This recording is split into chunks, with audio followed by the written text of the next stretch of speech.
Hi, Alexis. Hello. Oh, hey. How are How you? I am actually a little under the weather, hence the voice, Yeah. but I am otherwise well. How are you? Yeah, I am a little tired, but otherwise very well, thank you, and looking forward to chatting with you about today's topic. Absolutely. I was thinking about what makes today's topic different because this is quite a new one. We're inviting our listeners to bring your experiences to us, and then we'll have a 10-minute exercise that Dr. Rachel will guide us through. So, where we have covered a lot of different psychological theories and mental health conditions, and even, relational dynamics, today Mhm. we'll be talking about a psychological practice of re-scripting. Yes. So, yeah, I'm really looking forward to hearing what you have in store. I'll give a brief intro and then I'm going to save my voice. But Good. I've only myself had a very small contact with rescripting, and that was through hypnobirthing. But I saw it have a very powerful impact on how the women that I worked with viewed themselves and also what they were capable of. So, Mm. yeah, for such a simple practice, it seems to be really quite punchy. So, would you like to start by giving us some background to rescripting? Yeah, sure. And I just want to start also by saying that I'm a bit nervous to share this topic because I know that a lot of my peers would say this is not something that you could do without a relationship with the people and you're in therapy and the right conditions. And yet, because I've had so much success and utility with it in my own life, without my therapist being there, but just doing it for myself, with myself, by myself, I really do feel there's value in what we're going to talk about today, and in sharing the power, as you've said, with your hypnobirthing experience, sharing the power tips for the using the power of your imagination, the power of your mind. Our mind and our thoughts happen in both words and in pictures. Mm-hmm. And so, and our minds are fertile grounds for being influenced. So what if we could influence ourselves um, in such a way that old traumatic memories, distressing memories, or even distressing imaginings, fears and phobias, what if we could use the power of our imagination to take some of the emotional charge and pain out of those images, memories, and thoughts? And so that's what I'm going to be sharing with everybody today. And if it's okay, I'll kind of get right into it. Yeah, please. Just to clarify that, are you saying that it can be used for previous experiences that someone might be replaying, or for future experiences that, I mean, we do this anyways, is my understanding. Exactly. It's a matter of just doing it consciously and constructively. And deliberately. Exactly. I mean, one of the things we know about the poor folk who suffer with PTSD is one of their symptoms, and it's certainly not the only one, but is what we call flashbacks and even flash forwards. So flashbacks are when images come intrusively into the mind from past events, Mm-hmm. whether that's someone who's been to war or in an accident, or maybe just a very distressing interpersonal conflict or situation of abuse. And we can do flash forwards as well. All of these are intrusive thoughts, but, imagining things happening again or imagining something really distressing happening. And so that happens in our mind to most all of us. If we search through the recesses of our minds, we'll be able to find examples of this. And yes, I think we do naturally, sometimes cotton on spontaneously to the power of our own minds to create a different experience. And so, yes, today I'm going to suggest that people mainly consider memories of earlier times in their lives where, and it could be from adulthood, and I'll give you an example or two from my own life. I've used imagery rescripting, or what I also call reimagining, on memories of my own life, both from childhood, adolescence, and earlier in my adulthood, in even quite recently, as a year or two ago. And so, basically any memory of a time when you felt overwhelmed, your ability to cope with the situation was overwhelmed. I mean, that's one definition of trauma, not what we normally think of as trauma, but, whenever we're in a situation where we don't know what to do, don't know what to say, we're under-resourced and overwhelmed, we can choose one of those times in our lives, and we can use this technique that I'd like to share. Yes, awesome. And I think we can all relate to that experience of, if only I'd said that, or if only I'd spoken up for myself. So what I love about what you're introducing today is that it gives us a practical means of going back as though we did speak up in that moment. Is that fair to say? Well, I mean, yes, it depends on the memory. So I'll give you an example of a memory that I've rescripted or reimagined in my mind. And it wasn't so much if only I could have spoken up, because the memory was of being 4 years old. And of course, a 4-year-old has, so few resources, such an inability to put feelings and thoughts into words, and brain development, like a child's brain makes a child's interpretation and cannot make an adult's interpretation. I often say that to my clients, don't beat up on yourself for having experienced the world the way you did as a child or teenager, because you couldn't make an adult interpretation without an adult's brain. But now, presumably, the 7 people who are watching us are adults, and we have adult brains.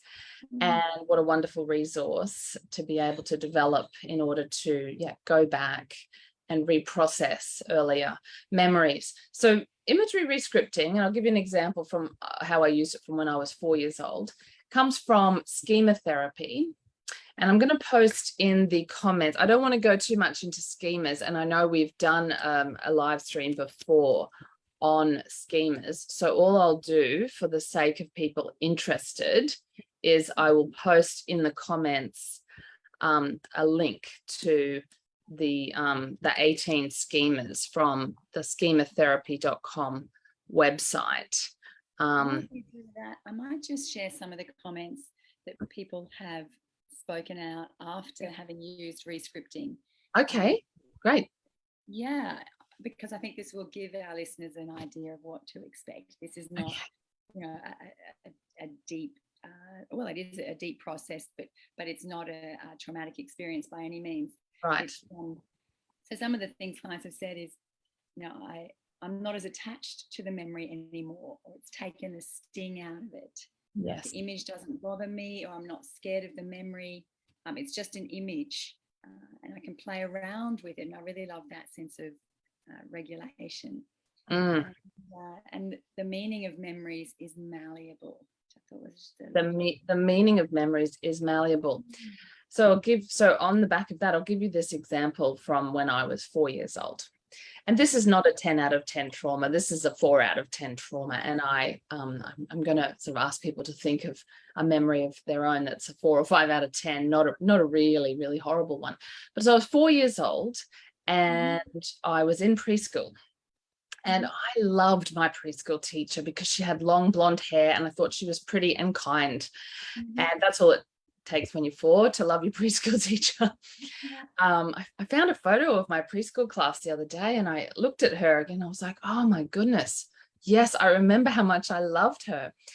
And one day we were asked to pick up the blocks. We had those giant old wooden blocks, and this is what I remember. So all the kids are packing up the big blocks into the boxes, and I picked up 2 cylindrical blocks. And because I had them, one in each hand, I remember thinking, oh, wow, these are like the wheels of a truck or some sort of vehicle.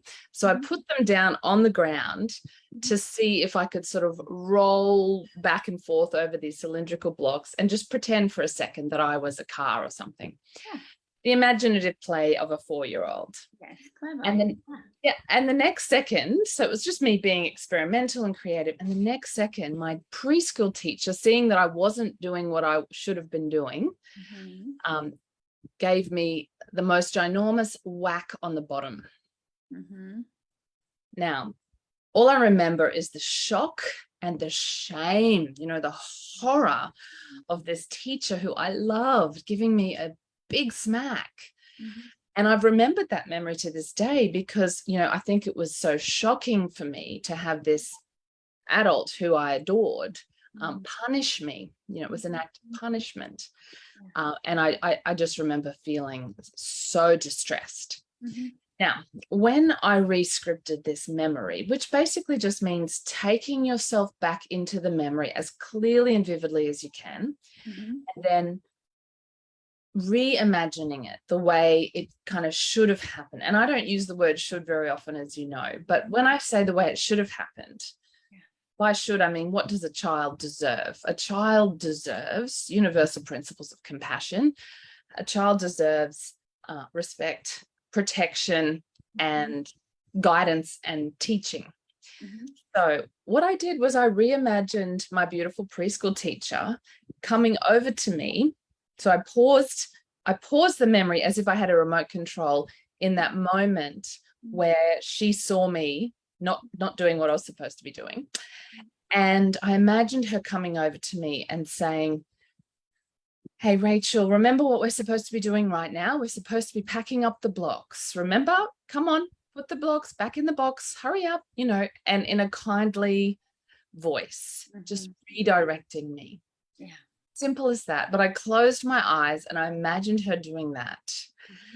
And I played the movie in my mind right the way through to, you know, okay, I've packed up the blocks now. And I thought to myself afterwards, you know, and it felt good. It felt better because the relationship was retained with my teacher in this reimagined version that I was overlaying on the original version, almost like rewriting the script of a movie. And I sat in the feeling of my own innocence. That's what it was. Because what I lost in that moment was my innocence. Because 1 second I was being an innocent kid, as all 4-year-olds are, just being experimental. And in the next moment, there was punishment, shame, shock, hurt, fear, and I guess at some level, a belief that I was wrong. Not just that I was doing the wrong thing, but that I was somehow defective. And this is where we get the schemas develop over time with repeated instances of being told we're wrong, being punished. We develop belief systems. That's all schemas are about ourselves and the world. One of the ones I developed in adulthood, which I realized when I first took the schema test, was unrelenting standards, which means the belief that you should be able to do the right thing all the time, be all things to all people, and never make mistakes. And here's an example of 4 years old making a mistake. But as I reimagined my teacher handling it with poise and with calm and with respect, I felt my own innocence restored in that situation. And I saw myself as just an innocent kid doing what kids do. And I didn't lose the connection. I didn't lose my innocence. And I actually felt the shame and fear sort of almost leave my body as I went right into this memory and reimagined it. And I can't express how much this can be a transformative experience, particularly if you do it with multiple memories, because it does give you a new resource inside yourself, which is the ability to perceive yourself as innocent. And a 4-year-old is innocent, but is also prone to believing that they're somehow shameful or bad or defective. And so that's my story of my 4-year-old rescript. Out of interest, Rachel, how do you think rescripting that experience influenced your adult life?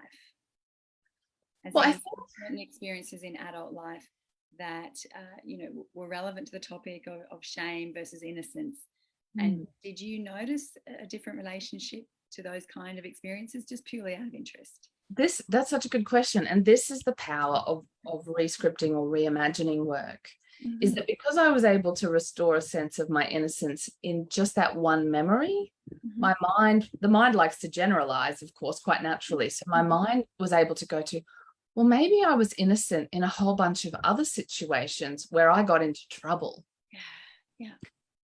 And what started to happen quite organically in my mind was seeing a whole lot of times where, instead of, feeling shame for having gotten into trouble, this sense of, maybe I was just an innocent kid being a kid and doing my best. And I think restoring that sense of innocence is very empowering. It doesn't mean that you become selfish, lazy, or stupid.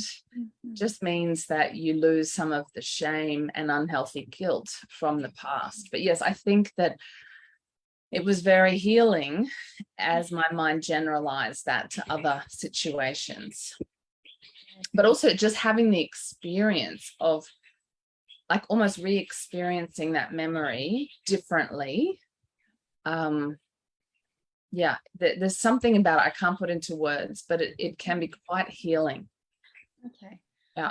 So our listeners can expect that whatever memory they're working with today, that it's likely to have an effect that translates across a number of other memories, and they might just notice, if they're paying attention this week, that a number of other memories might have a slightly different view or different slant.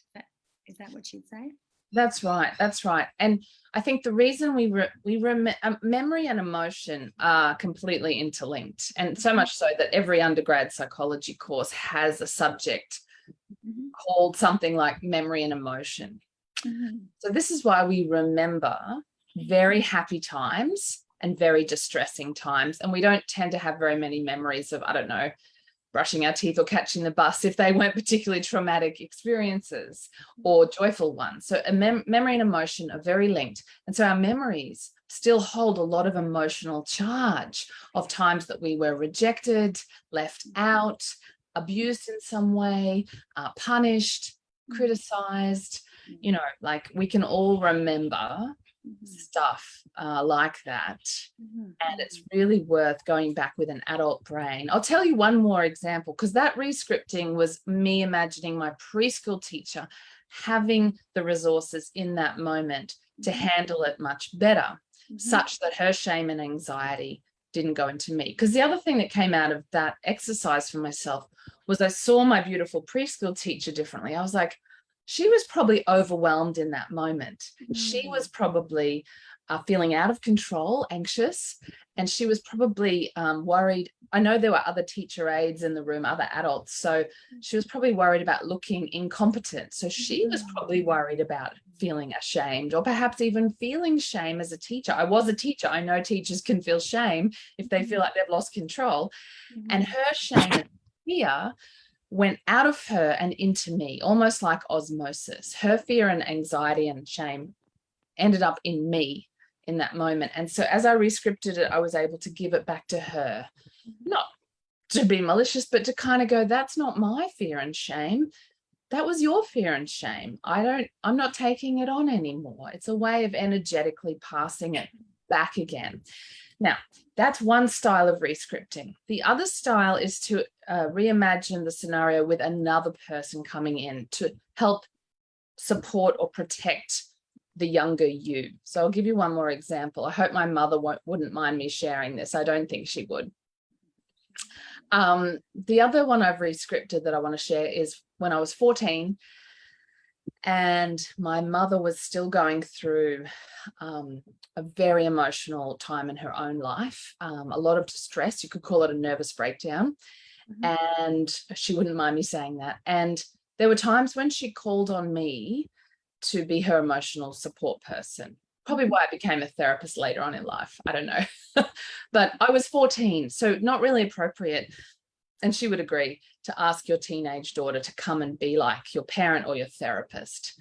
But she was desperate. So what would happen when she would ask me to come and help her emotionally is, as a teenager, I would shut down. I could feel the blinds going down in my psyche, and I would go numb because I was aware that it was inappropriate and I was under-resourced. I didn't know what to do.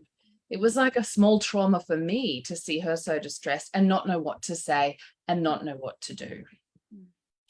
So when I reimagined, and this is a conglomeration, so this wasn't just one instance, this was probably me glomming together a few instances into a generic scenario. I imagined like a beautiful, wise woman, an older woman coming into the scene, and again, hitting pause as if you had a remote control and stopping everything, hitting stop and saying something to my mum like, she's too young to be able to perform this role, to do this for you. You know, you're going to have to find some other source of support, and sort of gently guiding my mother, but then looking to me, this wise older woman character in my imagining, saying to me, you don't have to do this. It's not your job to protect and support your mother. I'm here to protect and support you. What would you like to do now? And in the exercise, I said to this wise older woman, I want to go into my bedroom and listen to music. In the movie that I then made, as I reimagined it, I went up the stairs into my bedroom with this beautiful guide, and she accompanied me. I think we went to the backyard and then we went upstairs, and she was talking to me, you know, saying, it's okay, your mum's going to be all right. You're too young to know what to do. Like, took all the shame out of it once again, and sort of gave that anxiety and shame back to my mother, back to the person from whom it came, so that it didn't have to live in me anymore. And again, I saw my own innocence. Like, you're just a teenager. You're allowed to just be a teenager and listen to your grungy goth music on your headphones and, you know, not be your mother's therapist. So as I replayed it in the way I wish it would have gone, well, not so much the way I wish it would have gone. That's probably my 4-year-old rescripting. This was more like coming in and changing the whole thing, so that I'm left with a sense of my innocence. I'm giving back the anxiety and shame, and I'm able to just be myself without guilt. And yeah, again, that generalized across to other memories. Awesome. I think we are ready. I'm sure that through hearing your experiences, everyone will have something ready and primed. And how would you like us? Is there anything particular that you'd like from us to get us ready? Yeah. So all I would like you to do, if you want to follow along with this worked example from your own life, the invitation from me to you is to choose a memory, and it could be a conglomeration of memories that is a 4 or 5 out of 10, because I'm not there to help you through it. Please don't choose a 10 out of 10 traumatic memory. And it can be from your adult life as well, like I said.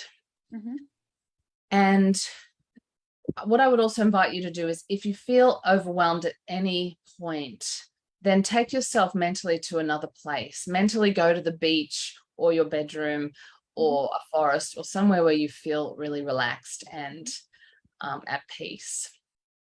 But otherwise, if you are wanting to follow along with me, close your eyes and take a slow, deep breath and bring into your mind's eye a memory of a time when you felt under-resourced and overwhelmed. In other words, you didn't know what to do and you didn't know what to say, and the other person or people in the memory were behaving in a way that was unfair in some way. And notice what time of day it is, daytime or nighttime. And notice who's there. It might just be one other person, or there might be multiple people around. And in your mind's eye, take yourself to the point in time just before or just as the event that overwhelmed you is about to occur. And I want you to hit the pause button as if you could just stop this memory, freeze frame it right there, because now I want you to bring in another healthy adult figure, if that feels right. It could be your current adult self who knows more now, who's wiser and compassionate. It could be a guardian angel kind of figure, or it could be someone from your life who you trust and care about very much. And now I want you to bring that other healthy adult figure into this scenario of this memory. And this healthy adult is going to help you and is going to support or protect you in some way. Maybe they speak to this other person who is behaving in a way that you don't like. And maybe they speak to you. So just take a moment now as you watch and listen to this inner protector step in and help you and give you what you needed in that moment.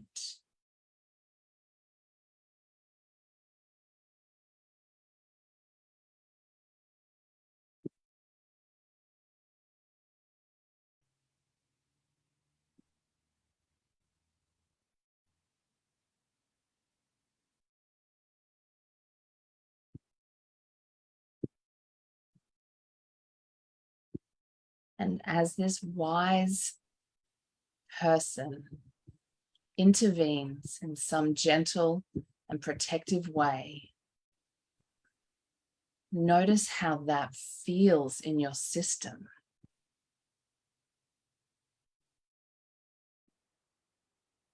Hopefully you notice feeling supported, protected, safer, or calmer. Maybe they help you remove the other person from the situation, or maybe they remove you from the situation. Or maybe they resource you to speak up for yourself, or maybe they help the other person to behave with more empathy and more consideration for you.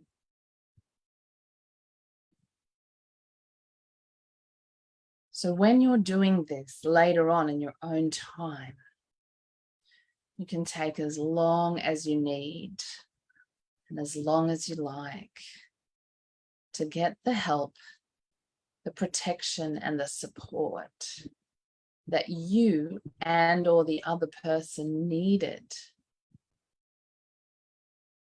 to reimagine this scenario, this memory, as one that is no longer overwhelming, no longer distressing. And the real juice here, the real resource that you are giving yourself is that feeling of being seen, the feeling of being supported, and the feeling of being protected, perhaps. And now you can breathe a sigh of relief, because now you know what it would feel like, what it does feel like. Having this situation play out the way it should have in terms of your needs,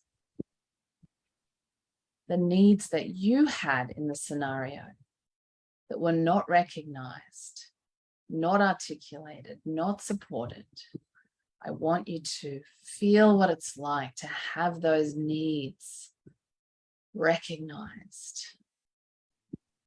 and supported in some way, and see how different, notice how different that feels from the original. And when you're ready, if your eyes are still closed, you can gently open them and breathe into this new feeling. And know that this is your innocence restored. And know that your needs, although you weren't able to articulate them at the time, they were there and they were valid. So yes, Wow. that's the process. I'm amazed at how many light bulbs were going off, you know, for the other person and for myself and for even other people who were affected, as in how quickly the mind can come up with possibilities and solutions, even to the extent that I was, of thinking of other people who were in a similar situation who might benefit from particular resources. It's just incredible how quickly the mind can come up with solutions when given the space and the opportunity to revisit with safety. Yes. We're imaginative beings. So yeah, the imagination kicks in quite quickly, like, oh, this could have happened. What if this and what if that? And how would that have felt? Yeah. Thank you, Rachel. That was a really beautiful and powerful exercise, and so lovely now to have a resource that people can come back to and even revisit with different memories. And it's going to be so interesting this week to see how that shifts things. So if you do get an opportunity to visit back in with comments and questions, we would love to hear from you. But please, we would love to hear even now if you had anything to share about your personal experience. And it doesn't have to be too personal, but anything you'd love to share. We love your feedback.